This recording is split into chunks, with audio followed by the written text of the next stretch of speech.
सुप्रभात कलीसिया, सबको जय मसीह की। Praise the Lord. आइए प्रार्थना करते। पिता परमेश्वर, प्रभु यीशु मसीह, हम धन्यवाद देते और एक शुभ अवसर आप हमें दिए, तेरे नाम को ऊंचा करते। दयालु और करुणामय परमेश्वर, सारा आदर सारा महिमा हम तुझे देते। धन्यवाद देते सारे कलीसिया भाई बहनों के लिए, जो भी लोग सुनते हैं। तेरी दया और कृपा रखना और बनाई रखना पिता, और तेरी शिक्षा में और तेरी स्थिरता में और तेरी सामर्थ्य में बढ़ाने में मदद करना वचनों के द्वारा। धन्यवाद देते यीशु मसीह के नाम से मांगते हैं, आमीन। ओके, हम लोग जो आज बात करेंगे, पापी और उद्धारकर्ता।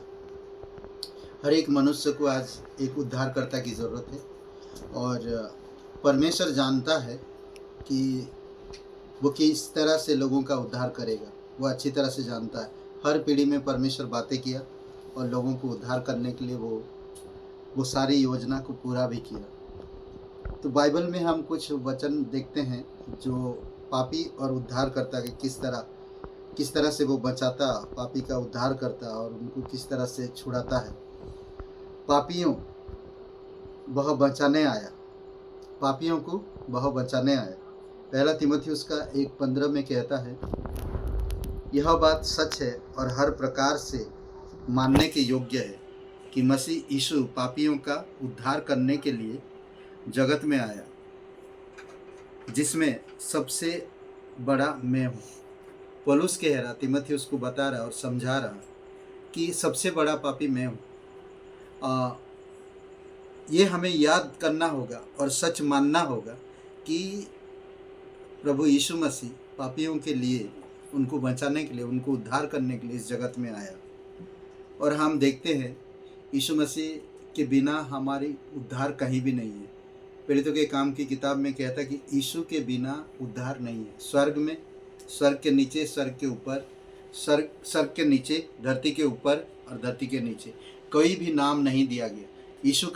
यीशु ही एक ही मात्र है जो हर एक लोगों का उद्धार कर सकता है।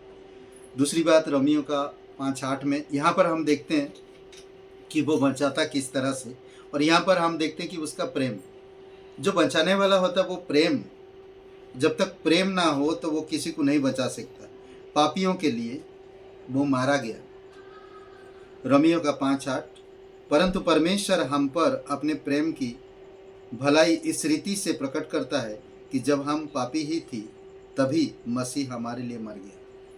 प्रेम करता है और हम पापियों के लिए वो क्रूस पर जीवन देता है। ये सबसे बड़ी हमारी उद्धारकर्ता की एक सबसे बड़ी बात है कि उसने हम लोगों से प्रेम किया और हम सभी लोगों को बचाने के लिए अपना प्राण दिया। मत्ती का 9 और वचन 13 में कहता, इसीलिए तुम जाकर इसका अर्थ सीख लो। मैं बलिदान नहीं परंतु दया चाहता हूँ, क्योंकि मैं धर्मियों को नहीं परंतु पापियों को बुलाने आया हूँ। पापियों को वह बुलाता है, पापियों के लिए वो मारा गया है, पापियों को वह बचाता है। और हम लूका का 15 और वचन 2 में देखते हैं, पापियों को वह ग्रहण करता है।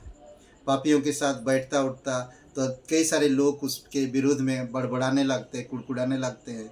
और वचन कहता है कि फरीसी शास्त्री उस पर बुड़बड़ाने लगे या कुड़कुड़ाने लगे। यह तो पापियों से मिलता और उनके साथ खाता भी है, मिलता और उनके साथ खाता भी है। तो परमेश्वर का लोगों के साथ एक संबंध है और लोगों के साथ अच्छा उसका व्यवहार है, और पापियों को वो बचाना चाहता।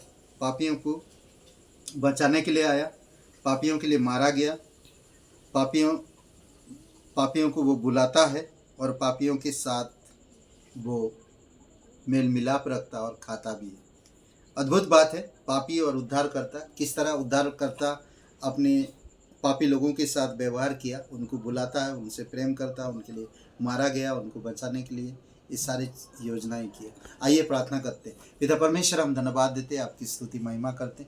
जीवित और पराक्रमी परमेश्वर, धन्यवाद आपकी प्रेम, धन्यवाद हमारे लिए आपने क्रूस पर बलिदान हुआ। अगर आप बलिदान नहीं होते तो शायद आज हम उद्धार भी नहीं मिलता। धन्यवाद देते प्रभु यीशु, तेरी महिमा करते। जीवित और पराक्रमी परमेश्वर, अभिषेक करो इस समय को, प्रत्येक भाई बहनों को अभिषेक करो, अगुवाई करो, समझ दो पिता, और तेरी समझ में बढ़ाओ पिता। तेरा वचन कहता हमें शिक्षा दे कि हम भटक ना जाए। हमें ऐसे मार्ग में चला कि हम उस मार्ग में बढ़ सके। धन्यवाद देते प्रभु यीशु।